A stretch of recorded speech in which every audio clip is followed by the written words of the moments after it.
Hello my YouTube family, welcome back to one more video of my channel epic vlogs. ఇంకొక మంచి cooking వీడియోతో నేను మీ ముందుకు వచ్చేసాను.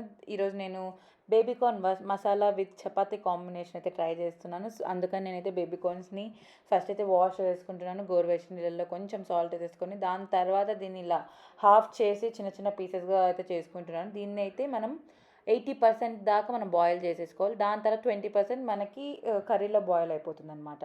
సో దీనికోసం నేను వాటర్ని ముందే బాయిల్ చేసుకుని అందులో కొంచెం సాల్ట్ వేసేసాను. దాని తర్వాత ఈ బేబీకార్న్ పీసెస్ని అందులో వేసేస్తున్నాను. సో బేబీకార్న్ చాలా హెల్త్కి మంచిదండి. దీనిలో folic acid, potassium, vitamin A, B, E ఇవన్నీ చాలా పుష్కలంగా ఉంటాయి అన్నమాట. చిన్నపిల్లలకి కూడా చాలా మంచిది. మీ డైలీ లైఫ్లో బేబీకార్న్ని ఖచ్చితంగా ఇంక్లూడ్ చేసుకోండి. నెక్స్ట్ దీనికి 2 ఆనియన్స్ కట్ చేసుకున్నాను, అలాగే 3 పచ్చిమిర్చి కట్ చేసుకున్నాను. ఫస్ట్ అయితే టొమాటో ప్యూరీ చేసేసుకుందాము. నేనైతే ఇక్కడ 4 టొమాటోస్ని తీసేసుకొని అయితే దీన్ని అయితే ఫస్ట్ ఒక ఫైన్ పేస్ట్ లాగా చేసేసుకున్నాను. దీని తర్వాత ప్యాన్ పెట్టేసి నేనైతే బట్టర్తో చేసుకుంటున్నాను. గీతో కూడా చేసుకోవచ్చు. కొంచెం బట్టర్ ఇంకా కొంచెం ఆయిల్ వేసేసుకొని ఓన్లీ జీలకర్రను ఒక్కటే ఇంక్లూడ్ చేయండి. అంటే మసాలా ఇవన్నీ ఏం వేయద్దు, లైక్ సాజీరా ఇవన్నీ ఏం అవసరం లేదు. దాని తర్వాత ఆనియన్స్ వేసేసి కొంచెం సాల్ట్ వేసేసి ఆనియన్స్ మంచిగా మగ్గిన తర్వాత ఇలా నేను ఫ్రెష్గా దంచుకున్న అల్లం వెల్లుల్లి పేస్ట్ అయితే వేసేసాను.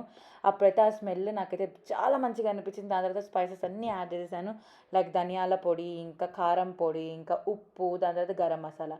ఈ 4 అన్నమాట. ఇంకేం ఎక్స్ట్రా యాడ్ చేయట్లేదు నేను ఇక్కడ. ఎంత మంచిగా ఆ నూనెలో ఆ మసాలా వాసన అంతా మనకి అప్పుడే తెలిసిపోతుంది అనమాట.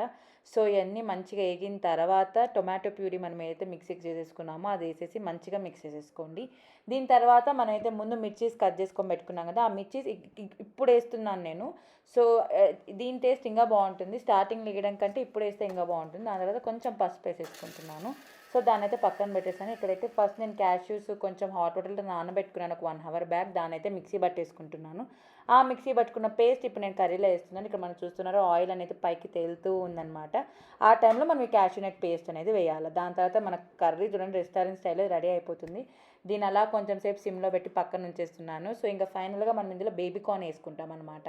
ఈ బేబీకార్న్ వేసుకున్న తర్వాత కూడా మనం ఇంకా కొంచెం సిమ్లో ఒక 10 మినిట్స్ దాకా నేనైతే పెట్టేశాను. ఎందుకంటే మనకు టేస్ట్ ఇంకా మంచిగా అనిపిస్తుంది కదా.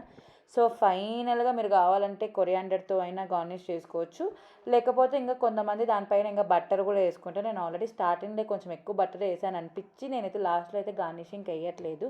ఫ్రెష్ క్రీమ్ వేసుకున్నా కూడా చాలా బాగుంటుంది. నేనైతే ఓన్లీ కొరియాండర్తో దీన్ని గార్నిష్ చేసేసి సర్వ్ చేశాను. టేస్ట్ అయితే ఎక్సలెంట్ ఉందన్నమాట. రెస్టారెంట్ స్టైల్ వచ్చింది. సో ఖచ్చితంగా మీరు కూడా ట్రై చేయండి. Bye, see you in the next vlog.